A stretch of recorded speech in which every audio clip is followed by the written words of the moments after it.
Bismillahirrahmanirrahim. Assalamualaikum warahmatullahi wabarakatuh. Rekan mahasiswa yang berbahagia dimanapun Anda berada, Alhamdulillah pada kesempatan hari ini kita berjumpa lagi pada mata kuliah Logika, Matematika, dan Himpunan. Pada kesempatan hari ini kita akan belajar mengenai relasi. Apa itu relasi? Pasti rekan mahasiswa sudah sangat familiar dengan kata relasi. Banyak mahasiswa mengartikan kata relasi dengan kata hubungan, begitu ya. Tidak salah juga. Tetapi konteks yang akan kita bicarakan pada kesempatan kali ini adalah relasi dalam himpunan matematika. Ya. Sebelum rekan mahasiswa belajar mengenai relasi, kita ingat kembali sebuah fungsi preposisi dan kalimat terbuka. Jadi suatu fungsi preposisi yang didefinisikan pada hasil Kartesius A kalikan B dari dua buah himpunan A dan himpunan B adalah sebuah ungkapan yang dinyatakan dengan P, X, Y, seperti nampak di samping. Ya.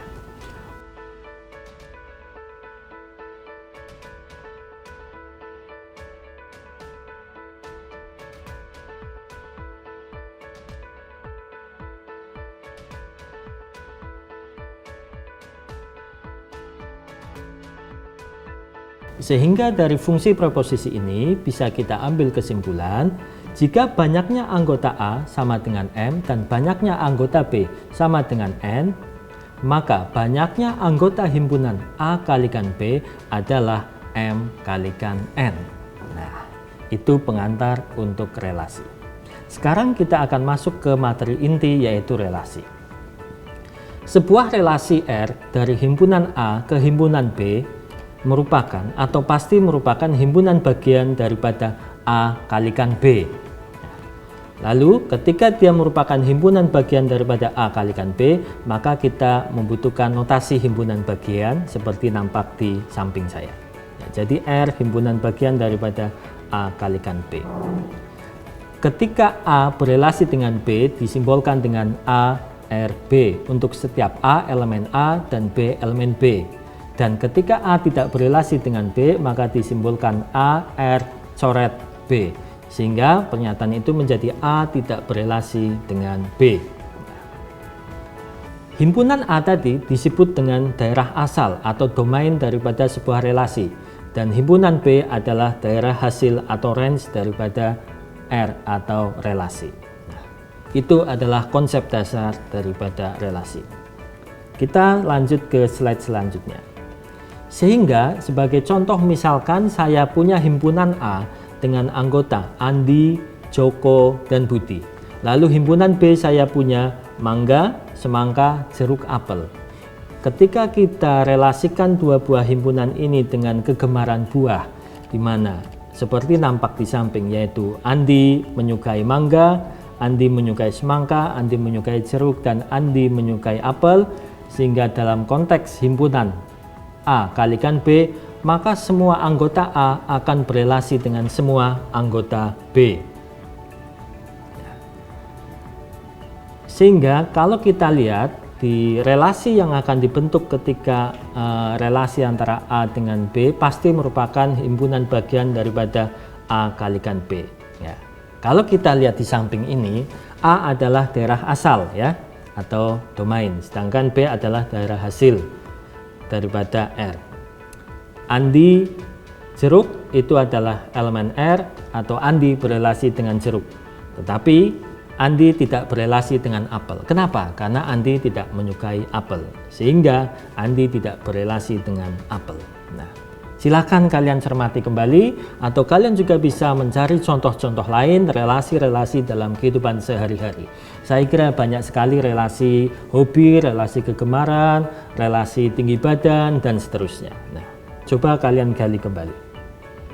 Nah, contoh yang kedua, misalkan saya punya P, sebuah himpunan dengan anggota 2, 3, 4, dan Q juga sebuah himpunan dengan anggota 2, 4, 8, 9, 15. Kalau kita definisikan sebuah relasi R dari P ke Q dengan P, Q tentu saja adalah elemen R, yaitu dengan relasi jika P habis membagi Q, maka apa saja anggota relasi daripada R tersebut jika dinyatakan dengan P habis membagi Q. Nah, Coba silahkan teman-teman menulis di catatan masing-masing apa hasilnya relasi daripada R tadi. Nah, jika teman-teman sudah memahami jawaban daripada contoh kedua tadi, coba sekarang kita punya contoh lagi yang ketiga ya. Misal A adalah anggota himpunan dengan 2, 3, 4, 8, 9 yang didefinisikan oleh X, Y, elemen R ya. Di mana X adalah faktor prima dari Y, maka kita punya relasi anggotanya adalah siapa saja. Nah, coba kalian renungkan, kalian tulis jawabannya anggota relasi dengan ketentuan X adalah faktor prima dari Y itu apa saja. Nah, itu contoh ketiga. Nah, sesudah teman-teman bisa memahami contoh relasi dan konsep relasi tentu saja, maka relasi antara dua himpunan sekarang bisa kita nyatakan minimal dengan 3 cara ya. Ada banyak cara, tetapi yang akan kita kenalkan di sini hanya 3 cara. Yang pertama adalah dengan diagram panah, yang kedua adalah diagram Kartesius, dan yang ketiga adalah himpunan pasangan berurutan ya. Ini materi yang tidak asing bagi rekan-rekan mahasiswa semuanya, karena ini sudah kalian pelajari semuanya ketika menginjak bangku SMP di materi matematika, topik logika matematika. Kalau kita perhatikan di layar ini, cara pertama adalah diagram panah ya. Sebagai contoh seperti ini. Jika Anto suka sepak bola, Andi suka voli dan bulu tangkis, serta Budi dan Badri suka basket dan sepak bola. Nah, kita sekarang diminta membuat diagram panah dari relasi tersebut. Apabila A adalah himpunan anak, ya, saya ulangi lagi, apabila A adalah himpunan anak dan B adalah himpunan olahraga. Nah, kita punya diagram panahnya sebagai berikut. Nah, nampak ada himpunan A, himpunan B, ya. Nah, selanjutnya contoh yang kedua, coba kita bangun kembali, kita kerjakan dengan menggunakan diagram panah lagi ya. Saya punya P dengan anggota 1, 2, 3, 4 dan Q 2, 4, 6, 8. Maka relasi yang menyatakan dari P ke Q dengan ketentuan atau hubungan setengah dari atau faktor dari. Nah, apa jawabannya? Ya, silakan coba kita cermati dan kita kerjakan bersama. Cara kedua untuk belajar mengenai bagaimana menyatakan relasi adalah dengan diagram Kartesius ya. Jadi kita punya sebuah diagram yang mana titik-titik antara X dan Y akan kita hubungkan. Ini tentu juga sudah tidak asing bagi rekan mahasiswa. Seperti contoh di layar ini, misal saya punya himpunan A dengan anggota 1, 2, 3, 4, 5 dan B dengan anggota 1, 2, 3, 4, 5, 6, 7, 8, 9, 10. Nah, coba kita nyatakan relasi dari A ke B pada diagram Kartesius jika ketentuan hubungan atau syaratnya adalah satu lebihnya dari. Jadi anggota A berelasi dengan anggota B dengan syarat satu lebihnya dari, dan yang kedua yang ke B adalah akar kuadrat dari. Nah, kita punya diagram Kartesius seperti nampak di layar. Nah, kita punya, sudah kita bangun seperti ini. Nah, silakan rekan-rekan mahasiswa tinggal menentukan titik-titik yang berhubungan antara himpunan A dengan himpunan B, sehingga teman-teman mahasiswa bisa menemukan relasi anggota A ke anggota B dengan hubungan satu lebihnya dari. Nah, anggota relasinya apa saja silahkan dicatat lalu digambarkan dalam bentuk diagram Kartesius. Yang ketiga adalah bagaimana kita akan menentukan jawaban atau menentukan relasi dengan cara himpunan pasangan berurutan. Ya. Ini sudah kita singgung ketika kita bicara tentang hasil kali A kalikan B tadi ya. Sehingga misal saya punya himpunan A 1 sampai 25 anggotanya, berarti 1, 2, 3, 4 dan seterusnya sampai 25, dan himpunan B 1 sampai 10 yaitu 1, 2, 3, 4, 5, 6 dan seterusnya sampai 10. Kalau kita diminta menentukan himpunan pasangan berurutan yang menyatakan relasi A ke B dengan hubungan A kuadrat dari, yang kedua adalah 2 kali dari, dan yang ke C 1 kurangnya dari. Nah, bagaimanakah hasil relasi daripada A ke B jika memiliki hubungan seperti tadi? Nah, ini penulisannya adalah himpunan pasangan berurutan. Ya.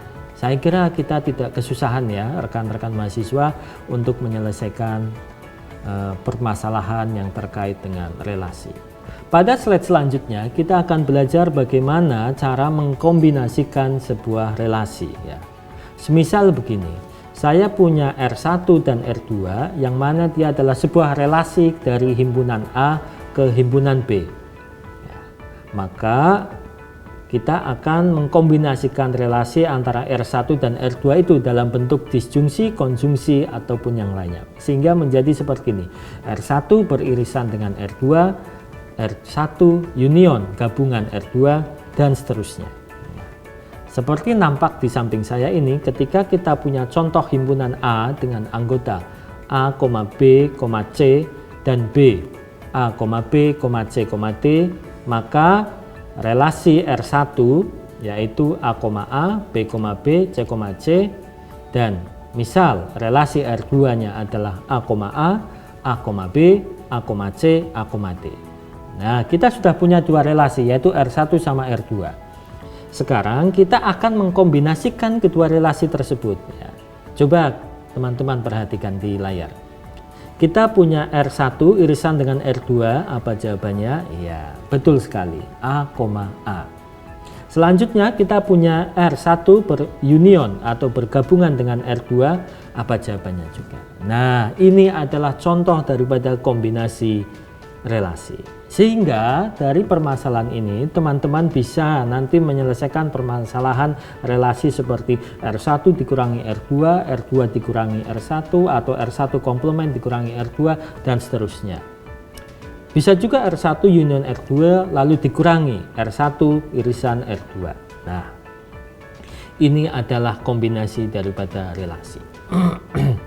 Rekan-rekan mahasiswa yang berbahagia dimanapun Anda berada, nah, untuk konsep relasi bisa teman-teman jumpai banyak sekali dalam kehidupan kita sehari-hari. Ketika teman-teman jalan ke pasar, ke terminal, ataupun ke pusat perbelanjaan lainnya, teman-teman bisa mencari apakah ada hubungan antara himpunan A dengan himpunan B, ya, sehingga dibentuk sebuah relasi yang menyatakan anggota A dengan anggota B atau A, R, B.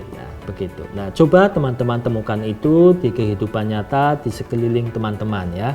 Ini juga sebagai salah satu tugas proyek untuk teman-teman semuanya, sehingga nanti bisa kalian temukan kombinasi relasi dan juga konsep dasar relasi dari lingkungan sekitar. Nah, itu materi untuk relasi. Terima kasih sudah menyimak dengan sangat baik untuk materi relasi pada kesempatan pagi hari ini. Tetap sehat semuanya teman-teman, jaga kesehatan dan patuhi protokol kesehatan. Terima kasih, saya akhiri. Wassalamualaikum warahmatullahi wabarakatuh.